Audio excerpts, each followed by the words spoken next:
এই ভিজুয়াল ওয়ার্ল্ডে আপনি যা দেখছেন তার সবকিছু সত্য নয়। আপনি দেখছেন বিশ্ব পুরো এগিয়ে যাচ্ছে, তাই না? এটা বাহ্যিক চোখ আপনার, কিন্তু আল্লাহর মারেফত দিয়ে দেখলে আপনি বুঝতে পারতেন বিশ্ব আগাচ্ছে ঠিকই, বাট কিয়ামতের দিকে। কিসের দিকে? বিশ্ব আগাচ্ছে ঠিকই, বাট নিউক্লিয়ার কোনো যুদ্ধের দিকে। এখন বলবে ভবিষ্যৎবাণী করে দিল নিউক্লিয়ার যুদ্ধ হবেই, হবেই তো বলি নাই, বলেছি হওয়ার মুখোমুখি অবস্থা দাঁড়িয়ে আছে। যে কোনো মিলিটারি অ্যাফেয়ার্স যারা পড়াশোনা করে, ভালো মানের পলিটিশিয়ান যারা, যারা ইন্টেলেক্ট রাখেন মাথার মধ্যে, শিক্ষিত সমাজ এবং মিলিটারি অ্যাফেয়ার্স যারা বোঝেন, তাদেরকে জিজ্ঞাসা করে দেখেন যে আবু তো আদনান ভাই একটা লেকচারে বলেছিল যে সারা ওয়ার্ল্ড নাকি নিউক্লিয়ার যুদ্ধের দ্বারপ্রান্তে দাঁড়িয়ে আছে, কথাটা কতটুকু সত্য? তারা অ্যান্সার দিবে ইনশাল্লাহ। দেখেন এই শিক্ষিত সমাজ অ্যান্সার দিবে ইনশাল্লাহ। তাকে জিজ্ঞেস করতে যায় না যে বিষয়ে কোনো জ্ঞানী রাখে না। যারা এই সেক্টরে পণ্ডিত তাদেরকে জিজ্ঞাসা করে, তারা বলবে যে হ্যাঁ এটা মুখোমুখি দাঁড়িয়ে আছে, যে কোনো সময় হতে পারে। সারা বিশ্বে দেখুন, সারা বিশ্বে মুসলিম কান্ট্রিগুলোর দিকে তাকিয়ে দেখুন, অলমোস্ট এভরি সিঙ্গেল মুসলিম কান্ট্রিতে আজকে মুসলমানরা নির্যাতনের শিকার। ঠিক আছে, সিরিয়ায় দেখেন, ইয়েমেনে দেখেন, ইরাক ইরানে দেখেন, আপনি যে উইঘুরদেরকে দেখেন, রোহিঙ্গাদেরকে দেখেন, আফগান তো আছেই। আফগান নিয়ে কথা বলা যাবে না ওদের সামনে, বিকজ তাদের মতে যারা পশ্চিমাদের এগেনস্টে যুদ্ধ করেছে ওরা খারেজি ছিল। যারা পশ্চিমাদের অপশক্তির বিরুদ্ধে যুদ্ধ করেছে তারা কি ছিল? খারেজি ছিল। অতএব আপনি ওটা নিয়ে কথা বলতে চান না, আপনার পিছেও খারেজি ট্যাগ লাগিয়ে দিবে। কথা কি বুঝতে পারছেন? আচ্ছা, এই কারণে বিগার ইস্যুস যে সারা ওয়ার্ল্ডে মুসলিমদের দুরবস্থা, ইকোনমিক স্যাংশন, শেষ জামানার চলমান ফিতনাগুলো, কান্ট্রিতে কান্ট্রিতে ইকোনমিক যে দুরবস্থা দেখা দিচ্ছে, মুসলিমদের উপর টর্চার, নির্যাতন, উম্মার বিভক্তি, এই যে বড় বড় ইস্যুসগুলো আছে, এগুলোর সময় চুপ, দেখতে পারবেন না, খুঁজে পাবেন না। যখনই দেখবেন এমন কোনো শব্দ বা ইস্যুস জোর করে বের করা যায় যেটাকে নিয়ে কথা বললে ইসলামিক একটা ফ্লোকে থামিয়ে দেওয়া যেতে পারে, তখন দেখবেন গর্ত থেকে মাথা বের করে বলছে এই খারিজি। সমাজদার গেলে ইশারা কাফি। আর কিছু বলতে যাচ্ছি না, শুধু মনে রাখবেন একটা কথা, শুধু মনে রাখবেন একটা কথা, যে কোরআন এবং সুন্নাহর সাথে গাদ্দারি করে পৃথিবীতে কেউ টিকে থাকতে পারলেও আল্লাহর কাছে টিকতে পারে নাই। কোরআন এবং সুন্নাহর সাথে গাদ্দারি করে দুনিয়াতে অনেক কিছু অ্যাচিভ করা যেতে পারে, কিন্তু আল্লাহ পাকের পরকালে আর কবরে কোশ্চিনকালেও পার পাওয়া যাবে না। শুধু দিনের ফিকহি মাসআলাগুলোই বোঝেন আর ইকোনমিক বিষয়গুলো বোঝেন না, ওয়ার্ল্ড অ্যাফেয়ার্স বোঝেন না, ওয়ার্ল্ডের মুসলিমদের জিওপলিটিক্স বোঝেন না, ইসলামিক মুসলিম কান্ট্রিগুলোর উপর যখন নির্যাতন নেমে আসে কথা বলতে পারেন না, নবীর অবমাননায় কথা বলতে পারেন না, নিষ্পাপ বাচ্চা কাচ্চাকে হত্যা করা হয় তখন কথা বলতে পারেন না, সুবহানাল্লাহ, এবং চোখের সামনে শিরকি কুফরি উৎসব হয়ে যায় একটা কথা বলতে পারেন না। কোথায় ছিল এই কথাগুলো যখন এইসব বিষয়গুলো সামনে ছিল? সুবহানাল্লাহ। এখান থেকে এক শ্রেণীর মানুষের একটা ভিতরের চরিত্র আপনি খুঁজে পাবেন। মনে রাখবেন, ইসলামের বাহ্যিক শত্রুর চাইতে ভিতরের শত্রুর ক্ষতিকর দিক বেশি। ইসলামের বাহ্যিক শত্রুদেরকে আমরা স্পষ্ট চিনি, তাদের সাথে ফাইট করা সহজ, কিন্তু ভিতরের শত্রুদের সাথে ফাইট করা ডিফিকাল্ট। এই জন্য এই যুগে বাইরের চোখ দিয়ে যা দেখবেন সেটা সবসময় সত্য নয়, ভিতরের চোখ দিয়ে আপনাকে দেখা শিখতে হবে। আপনাকে খিদির আলাইহিস সালাম হতে হবে। কোন খিদির? মুসা আলাইহিস সালাম বলছেন নৌকা কেন ফুটা করলেন? যে নৌকা পার করে দিল আমাদেরকে, নদী পার করে দিল, ওই নৌকা ফুটা করলেন? এই বাচ্চাকে হত্যা করলেন কেন? নিষ্পাপ বাচ্চা। এই দেয়ালটা নির্মাণ করলেন কেন? তিনটা প্রশ্নের উত্তরে খিদির আলাইহিস সালাম বলেছেন আলাম আকুল লাক, আমি কি তোমাকে বলি নাই ইন্নাকা লান তাসতাতি মা'আ সাবরা, তুমি আমার সাথে ধৈর্য ধরতে পারবে না?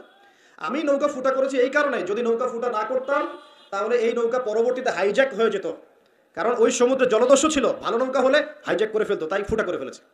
বাচ্চাকে কেন হত্যা করেছি? নিজের ইচ্ছায় করি নাই, আল্লাহর হুকুমে করেছি, কারণ আল্লাহ পাক আমাকে জানিয়েছেন এই বাচ্চা যদি বড় হতো, বড় একটা কাফের হতো এবং সে তার পিতা মাতাকেও কুফরিতে নিয়ে আসতো। দেয়াল কেন নির্মাণ করেছি? বিকজ দেয়াল হচ্ছে এই বাড়ির দুইজন এতিম বালকের দেয়াল, এই দেয়ালের নিচে গুপ্তধন আছে, যদি নির্মাণ না করতাম মানুষ টাকা পয়সা নিয়ে চলে যেত। নির্মাণ করেছি, পরবর্তীতে যখন এটা বড় হবে এই গুপ্তধন তারা পাবে। এই তিনটা ঘটনায় কোথায় আছে? সূরা কাহফের মধ্যে। কোন সূরা? সূরা কাহফ, ওই সূরা যে সূরা আপনাকে দাজ্জালের ফিতনা থেকে বাঁচাবে। তো সূরা কাহফের মধ্যে ঘটনা আছে। এখানে খিদির আলাইহিস সালাম যা করছেন, তিনি ইন্টারনালি বিষয়গুলোকে অবজার্ভ করছেন, আল্লাহ পাকের নূর, আল্লাহর দেয়া বসিরা এবং মারিফত দিয়ে তিনি দেখছেন। আর মুসা আলাইহিস সালাম বাহ্যিকভাবে দেখছেন নৌকা কেন ফুটা করলেন, বাচ্চা কেন হত্যা করলেন, দেয়াল কেন নির্মাণ করলেন। কথা কি বুঝতে পারছেন? তো এখানে বাহ্যিক দৃষ্টি এই যুগে চলার জন্য আপনার জন্য যথেষ্ট নয়। আপনাকে খিদির আলাইহিস সালামের মতো ইন্টারনালি আপনাকে পিউরিফাইড হতে হবে, ইন্টারনাল অবজারভেশনের দরজাটা খুলতে হবে। একটা বিষয় বোঝেন, আলোচনা একটু হাইট হচ্ছে আমি বুঝতে পারছি, মনোযোগ ধরে রাখতে হবে। এখানে বিষয়টা হচ্ছে যে যুগে ফিতনা ছড়িয়ে পড়বে, এমনভাবে ফিতনা ছড়িয়ে পড়বে যে ফিতনাগুলো একদম দাজ্জালীয় সভ্যতার মতো। এখন কি সেরকম ছড়িয়ে পড়েছে না? নাকি এটা বোঝানোর জন্য আবার নতুন লেকচার দেওয়া লাগবে? তখন এই ফিতনাময় পরিবেশে আপনি খিদির আলাইহিস সালামের মতো দূরদর্শিতা সম্পন্ন হতে না পারলে পথ হারিয়ে ফেলবেন। শুধু তাই নয়, এই যুগে বাহ্যিক চোখ দিয়ে যা দেখা যাবে সবসময় তা সত্য হবে না। এই তিনটা ঘটনায় ভিজুয়াল ওয়ার্ল্ড বলি আমরা, যেটা বাহ্যিক পৃথিবী, এবং রিয়েলিটি বাস্তবতা, এর মধ্যে আসমান জমিন পার্থক্য ছিল। ওই নৌকা ফুটা করে কি খিদির আলাইহিস সালাম সত্যি ভুল করেছিলেন? আচ্ছা, ওই বাচ্চাকে হত্যা করে কি তিনি অন্যায় করেছিলেন? দেয়াল নির্মাণ করে কি তিনি বোকার মতো কাজ করেছেন? না। এই ভিজুয়াল ওয়ার্ল্ডে আপনি যা দেখছেন তার সবকিছু সত্য নয়। আপনি দেখছেন বিশ্ব পুরো এগিয়ে যাচ্ছে, তাই না? এটা বাহ্যিক চোখ আপনার, কিন্তু আল্লাহর মারিফত দিয়ে দেখলে আপনি বুঝতে পারতেন বিশ্ব আগাচ্ছে ঠিকই, বাট কিয়ামতের দিকে। কিসের দিকে? বিশ্ব আগাচ্ছে ঠিকই, বাট নিউক্লিয়ার কোনো যুদ্ধের দিকে।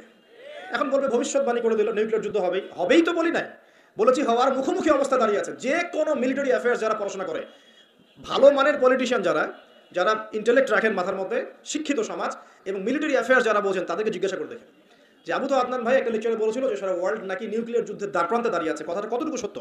তারা অ্যান্সার দিবে ইনশাল্লাহ। দেখেন, এই শিক্ষিত সমাজ অ্যান্সার দিবে ইনশাল্লাহ। তাকে জিজ্ঞেস করতে যায় না যে বিষয়ে কোনো জ্ঞানী রাখে না। যারা এই সেক্টরে পণ্ডিত তাদেরকে জিজ্ঞাসা করে, তারা বলবে যে হ্যাঁ এটা মুখোমুখি দাঁড়িয়ে আছে, যে কোনো সময় হতে পারে, হতে পারে, হতে পারে। আমরা নিউক্লিয়ার যুদ্ধ হবে কিনা তা তো আর আমরা কোরআন সুন্নাহয় পাইনি, এতটুকু পেয়েছি মালহামা হবে। কি হবে? মালহামা মানে মহাযুদ্ধ। এটা বিভিন্ন কান্ট্রির মধ্যে জড়িয়ে পড়তে পারে, আল্লাহু আ'লাম বিসসাওয়াব। এতটুকু জেনেছি ইরাকের ইউফ্রেটিস নদীর সোনার পাহাড়কে কেন্দ্র করে বিশাল যুদ্ধ হবে, এটা জেনেছি, হাদিসে আছে। শুধু তাই নয়, নবী সাল্লাল্লাহু আলাইহি ওয়াসাল্লাম বলেছেন প্রতি 100 জনের মধ্যে, প্রতি 100 জনের মধ্যে 99 জন মানুষ ওই যুদ্ধে মারা যাবে। যারা যুদ্ধে অংশ নিবে তাদের কথা বলা হচ্ছে। মুসলিমদেরকে বলা হচ্ছে তোমরা ওই সম্পদে হাতও দিবে না। ওই সম্পদ নেওয়া তো দূরের কথা, ওখানে হাতও দিতে যেও। আপনারা কথা বুঝতে পারছেন? তো দেখছেন বিশ্ব এগিয়ে যাচ্ছে, কিন্তু আমরা বলছি যে একটা নিউক্লিয়ার ওয়ারের দিকে এগিয়ে যাচ্ছে। দেখছেন ইকোনমিক্যালি আমরা খুব সমৃদ্ধ হচ্ছি, সারা বিশ্ব, তাই না? কিন্তু বিশ্বের অনেক দেশ, বিশ্বের অনেক কান্ট্রি ইকোনমিক্যালি এখন একটা দুরবস্থার সম্মুখীন হয়ে আছে। এটা রিয়েলিটি আর ভিজুয়াল ওয়ার্ল্ড এক জিনিস নয়। আপনি দেখছেন মেয়েরা খুব এগিয়ে যাচ্ছে, একদম ওই যে স্টেজে উঠে নাচানাচি করছে, অধিকার আন্দোলন এভরিথিং, তাই না? কিন্তু বাস্তবতা কি জানেন? বাস্তবতা হচ্ছে আমাদের মা বোনরা বেপর্দা হচ্ছে দিন দিন বেশি, এবং তারা এগিয়ে যাচ্ছে জাহান্নামের দিকে। নবীজি বলেছেন এই কথাই, শেষ জামানায় এক শ্রেণী নারী বের হবে, নিসাউন, মহিলা, ক্যাসিয়াতুন, যারা কাপড় পরে থাকবে, আরিয়াতুন, তারপরেও নগ্ন হবে, কাপড় পরেও নগ্ন থাকবে, এবং তারা অন্যকে আকৃষ্ট করবে, যে সিডিউস করবে, এবং অন্যের দিকেও আকৃষ্ট হবে, মানে নিজেও সিডিউস হবে। তো এই শ্রেণীর মেয়েরা কি এখন বের হয়নি? নবীজি বলেছেন এক শ্রেণীর মেয়ে বের হবে, পুরুষের পোশাক পরে থাকবে। কিসের পোশাক? পুরুষের পোশাক। এখানে শুধু বাহ্যিকভাবে পুরুষের পোশাক নয়, বাহ্যিকভাবে তো পুরুষের পোশাক পরেছেই অনেক আগেই। যান এই যে বনানী, আপনি শপিং মলস, গুলশান, ঢাকার বিগ সিটিজ, মেগা সিটিজের মেগা পয়েন্টগুলোতে যান, আপনি নিজের চোখেই দেখতে পাবেন।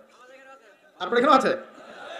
আচ্ছা, যাই হোক, হ্যাঁ থাকতেই পারে, কারণ এগুলো তো এখন ছড়িয়ে পড়েছে কিভাবে? এই যে মোবাইল ফোনের মাধ্যমে। এমন কোনো জায়গা নাই এখন, বিশ্বের এমন কোনো জায়গা নাই যেখানে এই ফিতনাগুলো আসলে ছড়িয়ে পড়ে নাই। সো তারা ছড়িয়ে পড়েছে। এখন নবী সাল্লাল্লাহু আলাইহি ওয়াসাল্লাম এটাই বলছেন যে মেয়েরা পোশাক পরিবর্তন হয়ে যাবে, ছেলেরা মেয়ের পোশাক পরবে, মেয়েরা ছেলের পোশাক পরবে। পরে নাই? আর কোন নিদর্শনের জন্য অপেক্ষা করছে? শুধু পোশাক পরিবর্তন মানে বাহ্যিক পোশাক নয়, এখানে আপনার সমাজের ফাংশনাল রোলটাও চেঞ্জ হয়ে যাবে। মেয়েরা ছেলেদের জায়গায় আসবে, ছেলেরা মেয়েদের জায়গায় আসবে। এসেছে কি আসে নাই? আচ্ছা, একটা বড় সাইন বলেছেন নবী সাল্লাল্লাহু আলাইহি ওয়াসাল্লাম লাস্ট ডে বা কিয়ামতের, সেটা হলো যে সমাজের সবচেয়ে নিম্ন শ্রেণীর মানুষ, মানে যাদের পরনে কাপড় ছিল না এবং পায়ে স্যান্ডেল ছিল না, বড় লোকদের কথা বলা হচ্ছে না হাদিসের মধ্যে। এখানে বলা হচ্ছে যে আনজারাল হুফাতাল উরাতাল আলাতাল ইয়াশাই ইয়াতাতাওয়ালুনা ফিল বুনিয়ান। এখানে এমন মানুষের কথা বলা হচ্ছে যারা নগ্ন পদের, খালি পায়ের, স্যান্ডেল কেনার টাকা নাই, খালি গায়ের মানে কাপড় কেনার টাকা নাই, এবং রাখাল শ্রেণীর মানুষ। তারা কি করবে? ইয়াতাতাওয়ালুনা ফিল বুনিয়ান, উঁচু উঁচু কনস্ট্রাকটিভ বিল্ডিংস নির্মাণের প্রতিযোগিতা করবে। হয়েছে কি হয়নি? কিভাবে সম্ভব হলো? রিবা, সুদের মধ্য দিয়ে, এবং করাপশন, অন্যের সম্পদ আত্মসাতের মধ্য দিয়ে। হয়েছে কি হয় নাই? আর কোন নিদর্শনের জন্য অপেক্ষা করছে? একটা করে বলতে গেলে সারা রাত চলে যাবে। মূল কথা হচ্ছে ফিতনাময় পরিবেশের মধ্যে যেখানে এরকম সবকিছু দেখা যায়, আপনার বাইরের চোখ দিয়ে না দেখে ভিতরের চোখ দিয়ে বুঝতে হবে, তখন দেখবেন এখানে বাস্তবতা এবং ভিজুয়াল ওয়ার্ল্ডের মধ্যে আকাশ পাতাল পার্থক্য আছে। আপনি দেখছেন হ্যাঁ মেয়েরা এগিয়ে যাচ্ছে, আমরা বলছি বাস্তবতা হচ্ছে মেয়েরা জাহান্নামের দিকে যাচ্ছে এগিয়ে। আপনি দেখছেন যে হ্যাঁ খুব সুন্দর ইকোনমিক প্রোগ্রেস, আদতে কি হচ্ছে? আদতে পুরো ইকোনমিক স্যাংশনের মধ্যে আমরা পড়েছি, অবস্থা খারাপ। আপনি দেখছেন সারা ওয়ার্ল্ড খুব এগিয়ে, মঙ্গলে, চাঁদে কি একটা অবস্থা, কিন্তু আদতে কি হচ্ছে? পুরো কিয়ামতের দিকে বিশ্ব এগিয়ে যাচ্ছে। দেখছেন মুসলিম উম্মাত খুবই নারায়ে তাকবীর, আল্লাহু আকবার, একদম, তাই না আমাদের অবস্থা? কিন্তু বাস্তবতা কি? বাস্তবতা হচ্ছে পুরো বিশ্ব জুড়ে মুসলিমদের এখন একটা অধঃপতনের সময় চলছে, প্রতিটা সেক্টরে। এটা সেই যুগ না যেটাতে ওমর রাদিয়াল্লাহু আনহুর যুগে আমরা বসে পুরো বিশ্ব শাসন করতাম, সেটা কি এই যুগ? এই যুগ নয়। বরং নবীজি বলেন বাদা আল ইসলামু গরীবান ওয়া সায়াউদু কামা বাদা। ইসলাম শুরু হয়েছিল অপরিচিতভাবে, গরীব ভাবে, ওয়া সায়াউদু কামা বাদা, এবং আবার শীঘ্রই সেই অপরিচিত জায়গায় ফিরে আসবে। অপরিচিত জায়গায় ফিরে আসবে, গরীব জায়গায়। আপনি পরিবার ইসলাম পালন করতে যান, পরিবারের মধ্যে আপনি গরীব হয়ে যাবেন, অপরিচিত হয়ে যাবেন। সমাজে পালন করতে যান, আমি কোন ইসলামের কথা বলছি? ওই গোলালু মার্কা ইসলাম না, যেটা সব তরকারিতে চলে, ওটার কথা বলছি না। যে ইসলাম ফলো করলে আপনার হাতে আগুন ধরে রাখার মতো অবস্থা হয়, ওটা ফলো করেন, সমাজে আপনি বিচ্ছিন্ন হয়ে যাবেন। বিশ্বে পালন করতে যান, দেখবেন আপনাকে কোণঠাসা করে রেখে দিয়েছে। এই হলো অবস্থা গরিবা। এই অবস্থায় কি হবে, যেটা আপনি বাহ্যিক চোখে দেখছেন, বাস্তবতা এমন নাও হতে পারে। আল্লাহ পাক আমাদেরকে এই সিচুয়েশনটাকে বোঝার তৌফিক দান করুন। আর সিচুয়েশন বুঝতে গেলে বাহ্যিক জ্ঞান যথেষ্ট নয়, ইন্টারনাল কি লাগবে, আল্লাহর বাসিরা এবং নূর এবং মারিফত দরকার আছে। এটা কি জিনিস, এটা আমি আপনাকে আসলে ওই ক খ গ ঘর মতো পড়িয়ে বোঝাতে পারবো না, তবে আমি চেষ্টা করছি, আমার দিকে মনোযোগ দেন। খিদর আলাইহিস সালাম যা দেখছেন, মুসা আলাইহিস সালাম কি তাই দেখেছিলেন? আচ্ছা, খিদর আলাইহিস সালাম যে তিনটা ঘটনা ঘটলো, এই তিনটা ক্ষেত্রে খিদর সঠিক ছিলেন না ভুল? তাহলে তিনি এমন কি দেখলেন, কি বুঝলেন, কি শুনলেন, যেটা মুসা আলাইহিস সালাম পারলেন না, বুঝলেন না? এটা কি? এটাই হচ্ছে আল্লাহ পাকের বাসীরা বা মারিফত বা দূরদর্শিতা, যেটাকে আমরা আল্লাহ নূর বলি। তিনি আল্লাহ পাকের নূর দিয়ে দেখছেন। এখন আমরা বুঝলাম শেষ জামানায় টিকে থাকতে হলে আমাদেরকে এরকম দৃষ্টিভঙ্গি নিতে হবে, এতটুকু বুঝতে পেরেছি। কিন্তু এই দৃষ্টিভঙ্গি অর্জিত হবে কিভাবে, এই বিষয়টা আমরা বুঝতে পারছি না। এই দৃষ্টিভঙ্গি অর্জিত হবে কিভাবে, এটা কি জানা দরকার নাই? আচ্ছা, আসলে সেদিকে কথা বলি। প্রথম কথা, প্রিয় ভাইরা, এই দৃষ্টিভঙ্গি অর্জন করতে হলে আগে কলব পরিষ্কার করতে হবে। কি করতে হবে? আচ্ছা, এটা কিভাবে হবে? সার্ফ এক্সেল দিয়ে ঘষবেন? আচ্ছা, কলব পরিষ্কার করার জন্য আমি কয়েকটা ফর্মুলা বলে দিই আগে। এটা সবার জন্য, এবং বিশ্বাস করেন এখন আমরা সমাজে যারা বসবাস করি, বেশিরভাগ আমরা মৃত কলব নিয়ে বসবাস করি, বেশিরভাগ। যদি কলব জিন্দাই হতো তাহলে হক বাতিল চিনতে পারতাম না। যদি কলব জিন্দাই থাকতো তাহলে কি দুনিয়ার এই মোহের মধ্যে ব্যস্ত থাকি? যদি কলব জিন্দা থাকতো সারাদিন, তাহলে দুনিয়ার ফিকিরে ব্যস্ত থাকতে পারি। যদি কলব জীবিতই থাকে তাহলে কাউকে দাফন করার পরে দুনিয়াবি খোশ গল্পে কেউ মত্ত হতে পারে। যদি কলব জিন্দা থাকে তাহলে কেউ মানুষকে ঠকাতে পারে, মাপে কম দিতে পারে, কেউ কি গোপনে পাপ করতে পারে, কেউ কি অন্য সম্পদ আত্মসাৎ করতে পারে। কলব জিন্দা থাকলে কেউ সুদ খায়, কলব জিন্দা থাকলে কেউ জেনা করে, কলব জিন্দা থাকলে কেউ এরকম নোংরা কনসার্টে যেতে পারে। অতএব বুঝতে পারছি এইসব পরিস্থিতি দেখে যে আমাদের বেশিরভাগের কলব কি? মৃত, নিঃসন্দেহে মৃত, কোনো সন্দেহ নাই। নবী সাল্লাল্লাহু আলাইহি ওয়াসাল্লাম বলেছেন, যখন আদম সন্তান একটা পাপ করে তখন কলবের মধ্যে একটা স্পট বা দাগ পড়ে, কালো একটা স্পট বা দাগ পড়ে। আবার যদি গুনাহ করে আবার স্পট পড়ে, আবার দাগ পড়ে, আবার গুনাহ করে আবার স্পট পড়ে। গুনার উপর গুনাহ করতে থাকে পুরো কলবটা কালো কুচকুচে কুৎসিত হয়ে যায়, দুর্গন্ধযুক্ত।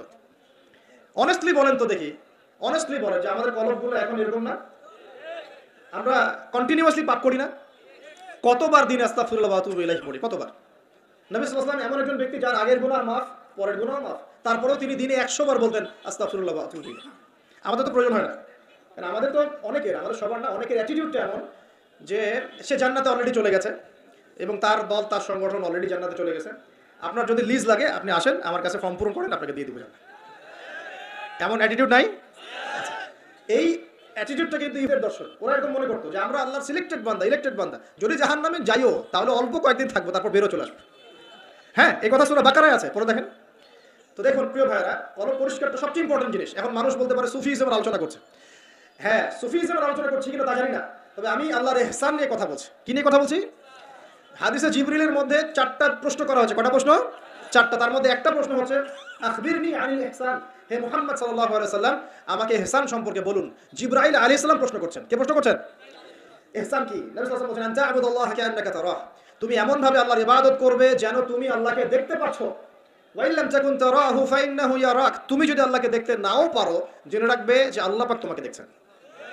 এই ফিলিংসটা মানুষের মধ্যে থাকলে কি মানুষ পাপগুলো কন্টিনিউয়াসলি করতে পারে? যদি পাপ হয়েও যায় সেটা তওবা করে ফিরে আসবে, তাই নয় কি? আচ্ছা, এখন দেখুন কি করতে হবে। এক নাম্বার বলছি যে অন্তরটাকে পরিচ্ছন্ন করতে হবে। পরিচ্ছন্ন করার জন্য প্রথম কাজ কি? প্রথম কাজ হচ্ছে 5 ওয়াক্ত নামাজকে আঁকড়ে ধরা।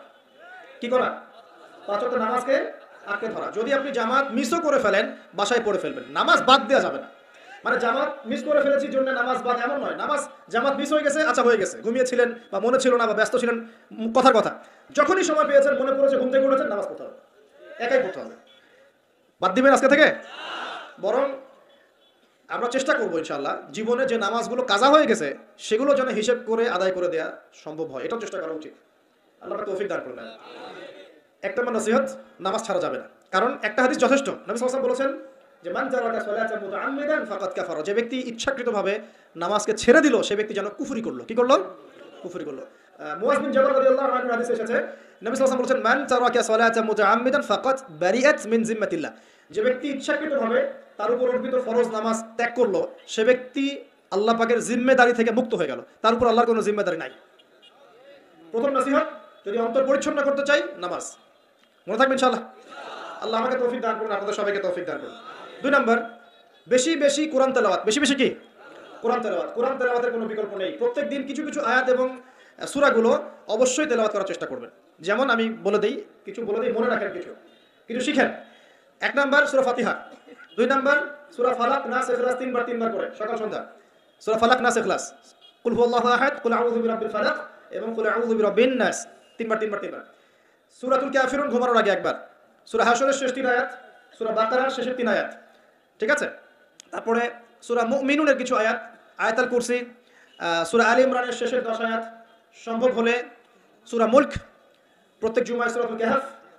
অথবা আপনি চাইলে এই যে মানুষ অনেকে ঝাড়ফুঁকের সমস্যা হয় না, বদনজর লাগা, ঝাড়ফুঁক, কুফর কালাম, সেসব ক্ষেত্রে আপনি সূরা জিনের প্রথম 10 আয়াত, সূরা সফফাতের প্রথম 10 আয়াত, সূরা ইয়াসিন, সূরা কাহফের প্রথম 10 শেষ 10, এগুলোর উপর আমল করতে পারেন। ইনশাআল্লাহ দেখবেন আপনার জীবনে বরকত আসবে। আপনি চোখ লাগা, বদনজর, এই যে হিংসুকের হিংসা, চোখ লাগা, বদনজর, কুফরি, তাবিজ কালাম, এগুলো থেকে বেঁচে থাকবেন ইনশাআল্লাহ। আল্লাহ পাক আপনার পরিবারকে আপনাকে বাঁচাবে ইনশাআল্লাহ কোরআনের বদৌলতে। এবং এগুলো যদি মুখস্থ করে ফেলতে পারেন এবং নিয়মিত মাঝে মাঝে নামাজে পড়েন, এমনি এমনি তেলাওয়াত করেন, ইনশাআল্লাহ তাআলা কোরআন আপনার জীবনে প্রোটেকশন নিয়ে আসবে, আল্লাহর রহমত বরকত নিয়ে আসবে ইনশাআল্লাহ। এবং কোরআনের মধ্যে কি আছে? শিফা, আরোগ্য আছে। ওয়া নুনাজ্জিলু মিনাল কুরআন মা হুয়া শিফাa'un ওয়া রাহমাতুল লিল মুমিনিন। আল্লাহ পাক বলেন, আমি কোরআন নাজিল করেছি, এর মধ্যেই মুমিনদের জন্য শিফা আছে, শিফা, আরোগ্য আছে এবং আল্লাহর রহমত, দয়া আছে। আমরা আরোগ্য চাই না? আল্লাহর দয়া চাই না? আর এই আরোগ্য শুধু দৈহিক রোগের আরোগ্য নয়, কলবের রোগের আরোগ্য। তো কোরআন তেলাওয়াতকে বাড়িয়ে দেওয়ার চেষ্টা করেন, আল্লাহ পাক তৌফিক দান করুন। আর যদি পসিবল হয়, আল্লাহ পাক যদি আরো ফুরসত দেন, তৌফিক দেন, প্রত্যেকদিন 1 ঘন্টা করে 1 পারা কোরআন তেলাওয়াত করবেন। পারবেন ইনশাআল্লাহ? আল্লাহ আমাদের সবাইকে তৌফিক দান করুন। এরপর কি? বেশি বেশি আল্লাহর জিকির। 1 নাম্বার কি বলেছি? সালাত। 2 নাম্বার কোরআন তেলাওয়াত। 3 নাম্বার হচ্ছে আল্লাহর জিকির। বেশি বেশি আল্লাহর জিকির। আল্লাহর জিকির মানে শুধু আল্লাহ আল্লাহ এটাকে বোঝাচ্ছে না। আল্লাহর জিকির মানে আপনি সবসময় ফিল করবেন, আল্লাহকে স্মরণ করবেন যে আল্লাহ পাক আপনাকে দেখছেন, আপনি আল্লাহর ইবাদত করছেন, আল্লাহ আপনাকে দেখছেন। আপনি আল্লাহকে দেখতে না পারলেও আল্লাহ আপনাকে দেখছেন, আল্লাহ আপনার কথা শুনছেন, আল্লাহ হাজির নাজির, আপনি ফিল করবেন। জিকির মানে কি? স্মরণ করা। জিকির মানে কি? স্মরণ করা। আপনি সুবহানাল্লাহ পড়ছেন, আল্লাহ জিকির করছেন, আলহামদুলিল্লাহ আলহামদুলিল্লাহ পড়ছেন, আল্লাহু আকবার পড়ছেন, লা ইলাহা ইল্লাল্লাহ পড়ছেন, হ্যাঁ, লা হাওলা ওয়ালা কুওয়াতা ইল্লা বিল্লাহ পড়ছেন, এগুলো তো আপনি আল্লাহর জিকির করছেন, আলহামদুলিল্লাহ। এখন ব্যবসা করতে গিয়েছেন, এই যে মাপের দাড়িপাল্লা উঠালেন, এই যে মাপে কম দিচ্ছেন, এখন কি আল্লাহ আপনাকে দেখছেন না? এই যে আপনি আল্লাহকে স্মরণ করছেন যে আল্লাহ আমাকে দেখছেন, মাপে কমটা দেওয়া যাবে না, যদিও কাস্টমার বুঝতে পারছে না। এই যে আপনি আল্লাহকে স্মরণ করলেন, এটাই আল্লাহর জিকির। এটা কি? আল্লাহর জিকির। আপনি ওই যে স্কুলে গিয়েছেন বা কলেজে গিয়েছেন, এখন মাশাআল্লাহ আপনার তো বান্ধবীর অভাব নাই, কয়েকজন বান্ধবী আপনাকে ফোর্স করতে, চল ওখানে গিয়ে কফি খাই, এই করি সেই করি, আজকে ঘুরে আসি রমনা পার্ক, নাকি? তো এখন আপনি আল্লাহকে স্মরণ করছেন যে আমি আল্লাহকে দেখতে না পারলে আল্লাহ তো আমাকে দেখছেন, না আমি তোমাদের সাথে যেতে পারবো না, এটা আমার জন্য জায়েজ নাই। এই যে আপনি আল্লাহকে স্মরণ করলেন, এটার নাম কি? আল্লাহর জিকির। সমাজে দায়িত্ব পেয়েছেন, আলহামদুলিল্লাহ, দায়িত্ব পাওয়া খারাপ কিছু নয়, এটাকে সঠিকভাবে পালন করাটাই চ্যালেঞ্জ। দায়িত্ব পাওয়া খারাপ কিছু নয়, দায়িত্বটাকে সঠিকভাবে পালন করাটা চ্যালেঞ্জ। দায়িত্ব পালন করতে গিয়ে আপনি ন্যায় বিচার করছেন, যখন দেখছেন যে এমন একটা বিচার সামনে চলে আসছে যে এখানে তো সমস্যা, এখানে ন্যায় বিচার করলে আমাকে হয়তো কিছু প্রতিবন্ধকতা শিকার হতে পারে, আর যদি অন্যায় করি তাহলে দুনিয়ার স্বার্থ আছে। এখন আপনি যদি অন্যায়টাকে বেছে নেন, আপনি আল্লাহর জিকির করেন নাই। যদি তখন আপনি ন্যায়টাকে বেছে নেন, আপনি তখন আল্লাহর জিকির করেছেন। আল্লাহর জিকির শুধুমাত্র সুবহানাল্লাহ, আলহামদুলিল্লাহ, তাসবিহ, তাহলিল নয়, সমাজে চলতে ফিরতে উঠতে বসে সবখানে আল্লাহর জিকির আছে। আল্লাহর স্মরণ, আল্লাহকে স্মরণ করা, আল্লাহর তৌফিক দান করুন। তো জিকির বাড়িয়ে দেই। 4 নাম্বার কি? 4 নাম্বার হচ্ছে জ্ঞান অর্জন। মানে বেশি বেশি কোরআন সুন্নাহর জ্ঞান অর্জন করেন, আল্লাহর নূর মারিফত পাওয়া যাবে ইনশাআল্লাহ। 5 নাম্বার একটা বলে দেই, সেটা হলো আল্লাহওয়ালা মানুষ, যারা আল্লাহওয়ালা মানুষ, আল্লাহর এবং রাসূলের কথা বলেন, যারা মুত্তাকি, পরহেজগার এবং সৎ, এইসব মানুষদের সাথে সংস্পর্শে থাকেন, আল্লাহ পাকের নূর পাওয়া যাবে ইনশাআল্লাহ। আর 5টা কথা বললাম, খালি অনলি 5টা। এগুলোর পাশাপাশি আর 5টা বিষয় আছে, যাওয়া যাবে না। 5টা বিষয়ে যাওয়া যাবে না। 1, হিংসা মনে রাখাই যাবে না। মনে যার হিংসা আছে, তার সাথে আল্লাহর নূরের কোনো সম্পর্ক নেই। সে কোশ্চিন কালেও খিদির হতে পারবে না, তার বড় বড় ডিগ্রি থাকতে পারে, সার্টিফিকেট থাকতে পারে, মনে হিংসা দিয়ে ভর্তি, কোশ্চিন কালেও আল্লাহর নূর এবং মারিফত অর্জন করতে পারবে না, সম্ভব না। কলবুন সেলিম, বিশুদ্ধ কলব, অবনত চিত্তের কলব না থাকলে সম্ভব নয়। অতএব হিংসা করবেন। এখন তো হিংসার যুগ, এখন তো ওই যে বললাম না, ছেলে মেয়ে হয়ে যাচ্ছে, মেয়ে ছেলে হয়ে যাচ্ছে। এখন মেয়েরা কিন্তু খুব একটা ঝগড়া করে না, মেয়েদের কথাবার্তাগুলো এখন ছেলেদের মতো। বাইরে বের হয়ে রিক্সা ডাক দেবে, এই রিক্সা এদিকে আসো, এই সিয়ার এদিকে আসো, ওর গলার ভয়েসটা ছেলেদের মতো।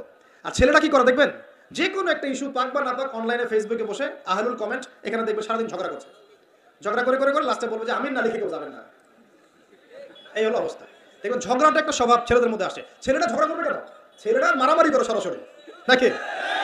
ছেলেরা কি ঝগড়া করে না? দীর্ঘদিন ইতিহাস পড়ে দেখেন না আপনি, পুরো ওয়ার্ল্ডের হিস্ট্রি ঘেটে দেখেন, দেখবেন ছেলেদের গায়রত, ব্যক্তিত্ব ছিল না। যুদ্ধ বিগ্রহ করবে ছেলেরা, বক্সিং খেলবে ছেলেরা, জিম করবে ছেলেরা, মার্শাল আর্ট শিখবে ছেলেরা, এগুলো করবে। ছেলেরা চুলকাচুলকি ঝগড়া করে নাকি, চুলাচুলি করে নাকি ছেলেরা?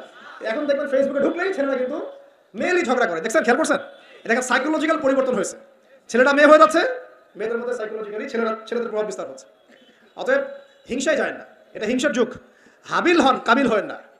আপনি হাবিল হন, কাবিল হতে চায় না। কারণ কাবিলের আমল নামায় নবী সাল্লাল্লাহু আলাইহি ওয়াসাল্লাম বলেছেন কিয়ামত পর্যন্ত যত মানুষ খুন হবে, হাদিসটা শুনেন, কিয়ামত পর্যন্ত যত মানুষ খুন হবে সমস্ত খুনের একটা পাপের অংশ কাবিলের আমল নামায় যুক্ত করা হবে। কারণ কি? কারণ পৃথিবীর ইতিহাসে সেই প্রথম খুনের সিলসিলা চালু করেছিল, সে তার ভাই হাবিলকে হত্যা করেছিল।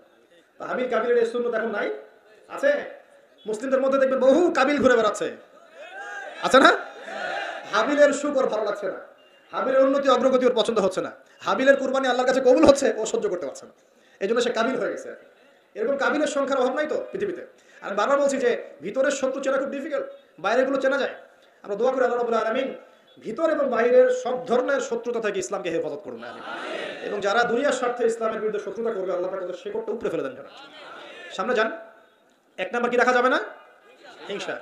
একটা কথা বলে শেষ করি, আপনি যদি কারোর প্রতি হিংসা করেন তাহলে কি হবে? আপনার ক্ষতি কি? আপনার যত নেক আমল ধ্বংস হয়ে যাবে।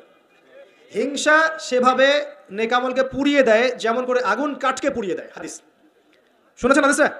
হিংসা সেভাবে নেক আমলকে পুড়িয়ে দেয় যেভাবে আগুন কাকে পুড়িয়ে দেয়? কাঠকে। আগুন কাঠে আগুন ধরিয়ে দেন, কাঠ বাকি থাকে, কয়লা ছাই হয়ে যাবে। ঠিক একইভাবে আমল নামের নেক সব ছাই হয়ে যাবে। আর যদি আপনাকে কেউ হিংসা করে, ঈর্ষা করে, মানে ঈর্ষা না, হিংসা করে এবং আপনার দিকে বদ নজর দেয়, হ্যাঁ আপনার ক্ষতি চায়, আপনার সাথে কুফরি করে ইত্যাদি, তাবিজ কবজ করে, তখন আপনারও ক্ষতি হতে পারে। চোখ লাগলে, বদ নজর হলে, তাবিজ কবজ, আপনার ক্ষতি হতে পারে। আর এই ক্ষতি থেকে আপনি বাঁচবেন কিভাবে? এটা তো আপনার হাতে নাই, তাই না? কেউ যদি আপনাকে হিংসা করে, এটা তো আপনার হাতে নাই, আছে? নাই। একটা উপায় হচ্ছে মানুষের থেকে নিজেকে যত পারেন আড়াল করার চেষ্টা করেন। এই যে বারবার বলি না, এত শোডাউনের দরকার নাই, ফেসবুকের দরকার নাই, অনলাইনের এই যে ছবি দরকার নেই, এমনি বলি না। আমরা চাই যে মানুষ থেকে যতটা পারি আড়াল হতে, যতটা সম্ভব। কারণ এখন তো এর চেয়ে বেশি কিছু পাচ্ছি না, এতে ক্ষতি আছে, মানুষের চোখ লাগে। এখন আপনি বাঁচবেন কিভাবে? প্রতিদিন সূরা ফালাক, সূরা নাস, ইখলাস, সকাল সন্ধ্যা 3 বেলা করে, সকাল সন্ধ্যা 3 বার করে সূরা ফালাক, সূরা নাস, সূরা ইখলাস, প্রত্যেক নামাজের পর আয়াতুল কুরসি, ঘুমানোর আগে আয়াতুল কুরসি, সূরা বাকারার শেষের আয়াত, সূরা মুলক। এই যে কোরআনিক চিকিৎসাগুলো আপনি যদি গ্রহণ করেন ইনশাআল্লাহ তাআলা আপনি চোখ লাগা থেকে বাঁচবেন ইনশাআল্লাহ। ইনশাআল্লাহ আপনি বদনজর থেকে বাঁচবেন, হিংসার কুপ্রভাব থেকে বাঁচবেন ইনশাআল্লাহ। এগুলো কিন্তু হেলা কথা বলছি না, এটা এত মারাত্মক। নবী সাল্লাল্লাহু আলাইহি ওয়াসাল্লাম বলেছেন যে চোখ লাগা বদনজরগুলো এত মারাত্মক যে একটা জীবন্ত উটকে রান্নার পাত্রে নিয়ে আসতে পারে, এত ডেঞ্জারাস, এত ডেঞ্জারাস। তো হিংসা করবেনও না, হিংসার শিকারও যেন না হন। এই জন্য সূরা ফালাককে বেশি বেশি তিলাওয়াত করবেন। কুল আউযু বিরাব্বিল ফালাক মিন শাররি মা খালাক ওয়া মিন শাররি গাসিকিন ইযা ওয়াকাব ওয়া মিন শাররি নাফাযাতি ফিল উকাদ ওয়া মিন শাররি হাসিদিন ইযা হাসাদ। আমি হিংসুকের হিংসা থেকে আল্লাহ তোমার আশ্রয় চাচ্ছি যখন সে হিংসা করে। পারবেন ইনশাআল্লাহ? আর কি করা যাবে না? আল্লাহর নূর মারিফত পেতে হলে অহংকার করা যাবে না। কি যাবে না? আল্লাহ পাক সব পছন্দ করলে অহংকার পছন্দ করবেন না। আল্লাহ পাক অহংকার পছন্দ করবেন। আল্লাহ পাক অনেক পাপ মাফ করে দিতে পারেন, অহংকার আল্লাহ পাক খুব কঠিন ভাবে ধরেন। আল্লাহ পাক খুব কঠিন ভাবে অহংকারীকে আল্লাহ পাক কখনোই পৃথিবীতে টিকতে দেন নাই।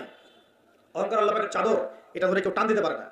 তো মনের মধ্যে যদি অহংকার থাকে, কোশ্চিন কালেও ডিগ্রি সার্টিফিকেট অর্জন করেও আল্লাহর নূর পাওয়া যা, আপনি খিদর হতে পারবেন না, সিচুয়েশন বুঝতে পারবেন না, সলিউশনও বের করতে পারবেন না।